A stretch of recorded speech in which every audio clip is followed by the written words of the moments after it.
So this whole subject of love is something we should look at, a little bit of Greek from the Greek. And we're going to give a little history background here. Now, St. Valentine, this is the day after Valentine's Day, so I thought it would be appropriate. St. Valentine would do marriages for the soldiers of the Roman soldiers and also for the Christians back in the first century, and was martyred. This was one of the legends.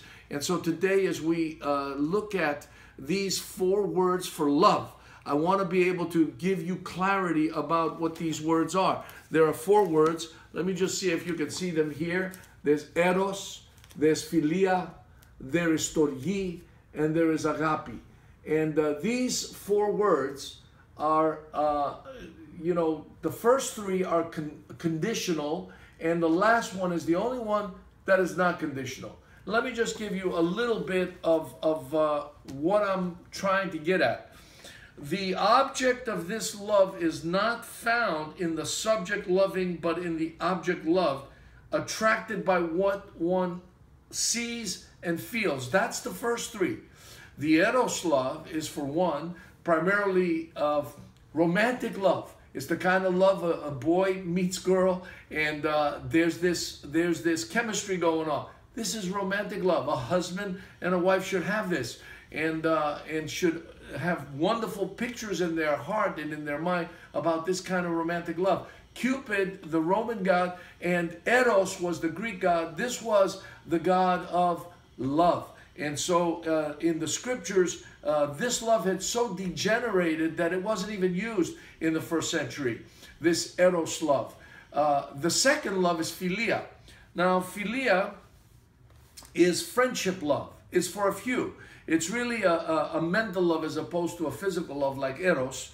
And in John 11:30 and John 11:36, it talks about Jesus was the friend of Lazarus. Lazarus was Jesus' friend.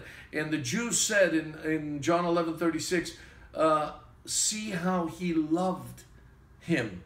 And so talking about this, in other passages of the scripture, like in Matthew 10:37, he who loves father or mother more than me is not worthy of me. It's talking about this friendship kind of love, that we are attracted to them because of something we, you know, see in them, feel for them, similarities, people who are attracted because of job description, or they're artists or they're musicians, and so, or they think alike. This is that kind of love. Love for a few. There's another kind of love that is storgi. Now, storgi is rarely mentioned in Scripture because it's given to us in the negative. It's given to us in the list in the negative list in Romans chapter 1 and verse 31. It talks about natural affection, that people who are living in sin and moving in the whole list of sin will not have that natural affection. This storgi, it's astorgi. It's given to us in the negative. And then it goes on in 2 Timothy chapter 3 and verse 3, talking about the fact that they will be without natural affection. Again, in this list of 21. The first list was even longer, a list of 33. So these 2 lists include this one word, that there's no natural affection. We should have this for our brother. We should have this for our mother. We should have this for our sister and dad with a mom and so forth. There's got to be this domestic storgi, this natural affection. The last kind is totally different. The agape love that comes from God, the divine love.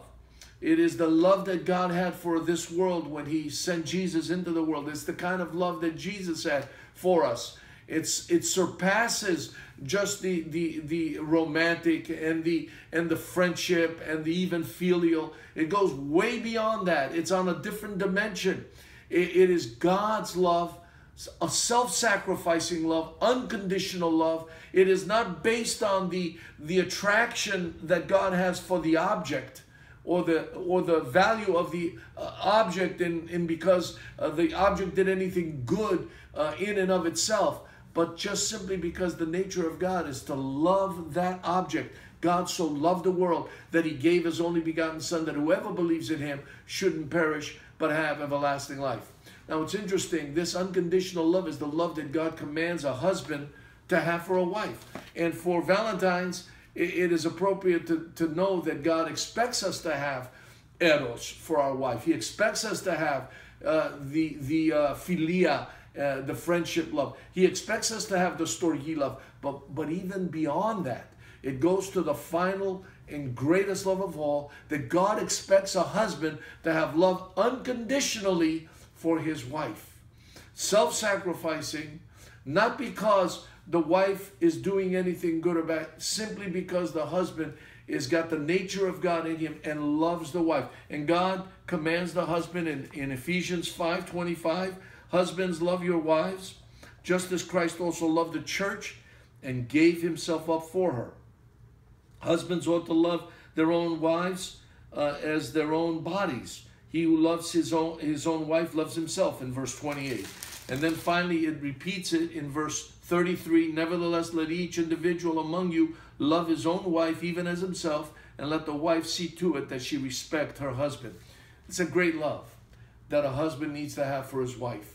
And may God help each husband and each wife live in this kind of love, and not just the attraction for one another, but go way beyond that, because this will mark us as true believers. They will know that we are disciples of Jesus Christ because of our love for one another.